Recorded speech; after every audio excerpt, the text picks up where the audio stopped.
මරන්න නැති වුණාට මේ දූනි බලවෙන්දක් තියෙනවා විශේෂ දිනයක්.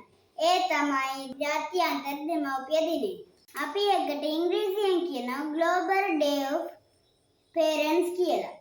2012 තමයි මේ විශේෂ දිනය එක්සත් ජාතීන්ගේ සංවිධානය මගින් ප්‍රකාශයට පත් කරලා තියෙන්නේ. මේ දිනේ තමයි අපේ අම්මා තාත්තලා අපිට කරන ආදරය, රැකවරණය, කැපවීම, මඟ පෙන්වීම වගේ දේවල් අගය කරන දවස.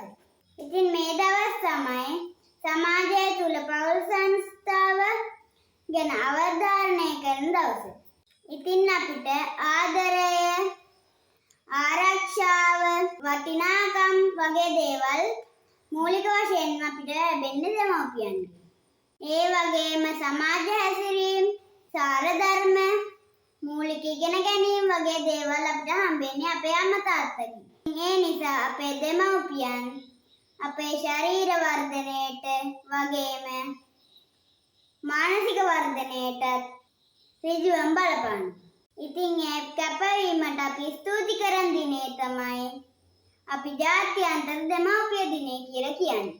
ඕන්න එක දෙයක් අමතක වුණා. 2026 දී ජාත්‍යන්තර දෙමව්පිය දිනයේ තේමාව මොකක්ද? ඒ තේමාව තමයි දෙමව්පියන් වෙනුවෙන් එක්කම කියන එක. ඉංග්‍රීසියෙන් අපිට කියන්න පුළුවන් Together for Parents කියලා. ඉතින් බොහොමත්ම ස්තුතියි මානරුබුවට. මම අද මෙතනින් මගේ වීඩියෝ ඉවර කරනවා.